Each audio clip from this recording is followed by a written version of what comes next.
ఈరోజు పెద్దపల్లి మండలం కొత్తపల్లి గ్రామంలో ఈరోజు జిల్లా వ్యవసాయ శాఖ ఆదేశాల మేరకు ఎరీస్ అగ్రో లిమిటెడ్ కంపెనీ సహాయ సహకారాలతో భూసార పరీక్షలపై కొత్తపల్లి రైతు వేదికలో మట్టిన నమూనా సేకరణ మరియు వాటి ఫలితాలు భూసార పరీక్షల కార్డ్స్ వాటికి అనుగుణంగా రైతుల ఎరువుల వాడకంపై అవగాహన కార్యక్రమం ప్రయోగాత్మకంగా చేపట్టడం మరియు వరిలో విత్తన శుద్ధ ప్రయోగాత్మకంగా రైతులకి చూపెట్టడం జరిగింది. ఈ కార్యక్రమంలో ఏఈఓ కల్పన మరియు ఎరీస్ కంపెనీ డెవలప్మెంట్ ఆఫీసర్ సుధాకర్ మరియు సురీందర్ మరియు ప్రజాప్రతినిధులు రైతులు పాల్గొన్నారు.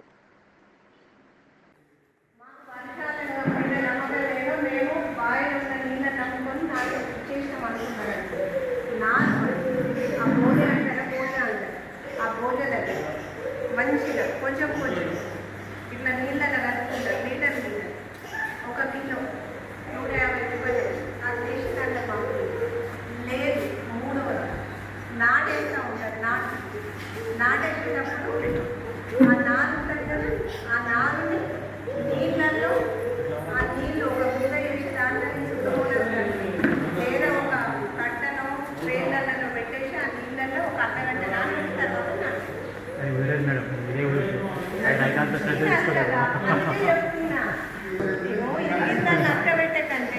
మనిషి సింపుల్గా పోయేదాన్ని చూసుకుంటాడు కానీ కష్టపడడానికి చూస్తాడు.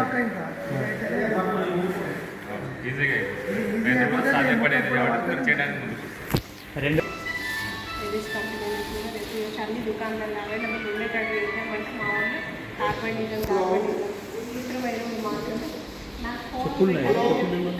ఇప్పుడు మాకు ఏం తెలియదు మేడం, నీళ్ళు ఎట్లా జరుగుతుంది మాకు ఏదో ఒకటి అనిపెట్టిస్తారు. ఇవి అది గుర్తుపెట్టుకోండి. కొంచెం ఒక యూరియా బ్యాగ్ తక్కువ ఇది చేసుకోండి. తర్వాత నానో డిఏపి నానో యూరియాలు ఉన్నప్పుడు దానికంటే నేను చెప్పిన నా యొక్క హృదయపూర్వక నమస్కారాలు తెలియజేసుకుంటూ, ముఖ్యంగా సీజన్ స్టార్ట్ అయింది.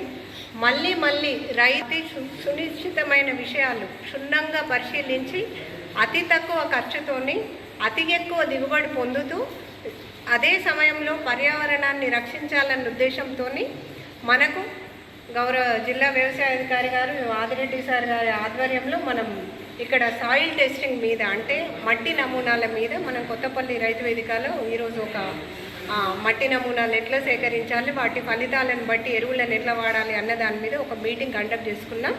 అదేవిధంగా రైతు సోదరులందరికీ అన్నిటికంటే ముఖ్యమైన విషయం ఎక్కువ వరి మరియు ప్రత్తి పంట, మళ్ళొకసారి రిపీట్ చేస్తున్నా, వరి మరియు ప్రత్తి పంట ఎక్కువ వేసుకుంటూ ఉన్నారు.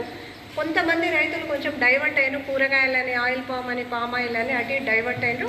అదొక మంచి శుభసూచకం.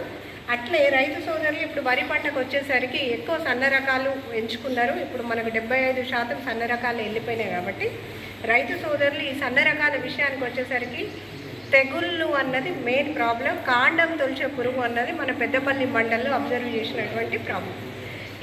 ఈ కాండం తొలిచే పురుగును నియంత్రించడానికి గాను నార్మడిలో వేప నూనెని వారం రోజుల ముందు ఒక్కసారి స్ప్రే చేయాలి. మరియు వీలైతే విత్తన శుద్ధి చేసుకోవాలి.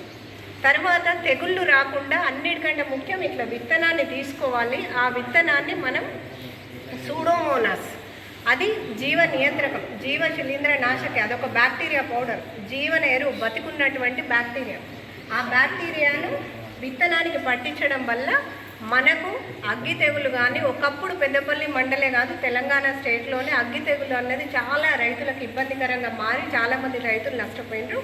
దీన్ని కంట్రోల్ చేయగలిగేది ఒకే ఒకటి ఆ సూడోమోనాస్ అన్నది, లేదా కార్బనిజం లాంటి కృత్రిమ ఇవి కూడా ఉన్నాయి. కానీ నా పరంగా రైతులకు ముఖ్యంగా ఒక వ్యవసాయాధికారిగా నేను సూచించేది మాత్రం మన సైంటిస్టుల సూచనల మేరకు సూడోమోనాస్తోని విత్తన శుద్ధి చేయాలి. 10 గ్రాముల పొడిని 1 కిలో విత్తనానికి, అంటే 25 కిలోల సంచిని మనం తీసుకొచ్చుకుంటాం కాబట్టి 25 × 10 250 గ్రాములు, అంటే 1/2 కిలో పొడిని ఒక బస్తా విత్తనానికి కలుపుకొని దాన్ని 24 గంటలు నానబెట్టుకొని, అంటే మండే పోసుకొని, మన భాషలో మండే పోసుకొని ఇమీడియట్గా తెల్లవారి నారుమడి మీద చల్లుకోవాల్సి ఉంటుంది. కాబట్టి దయచేసి రైతు సోదరులు ఈ విషయాన్ని ఎట్టి పరిస్థితుల్లో కూడా ఎట్టి పరిస్థితుల్లో కూడా విస్మరించకండి.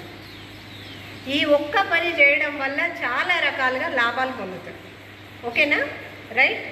మరియు ఖరీఫ్ సీజన్ వచ్చింది, మళ్ళీ రైతు భరోసా కానీ ఇటువంటి ప్రోగ్రామ్స్ కానీ ఉన్నాయి కాబట్టి రైతు సోదరులందరికీ మాకు ఈరోజు ఒక విషయం వెలుగులోకి వచ్చింది. దయచేసి రైతు సోదరులు ఎవ్వరు కూడా దళారీ వ్యవస్థను ఆశ్రయించకండి. డైరెక్ట్ మీకు 6 రైతు వేదికలు ఉన్నాయి. కొత్తపల్లి క్లస్టర్కి కొత్తపల్లిలో రైతు వేదిక ఉంది. చీకరాయి క్లస్టర్ పెద్దపల్లి క్లస్టర్కి చీకరాయి రైతు వేదిక ఉంది. సబ్బితం క్లస్టర్కి రాఘవాపూర్ క్లస్టర్ ఉంది, రైతు వేదిక ఉంది. తర్వాత బ్రాహ్మణపల్లి అప్పనపేట క్లస్టర్కి బ్రాహ్మణపల్లిలో ఉంది. రాంపల్లి క్లస్టర్కి రాంపల్లిలో ఉంది రైతు వేదిక.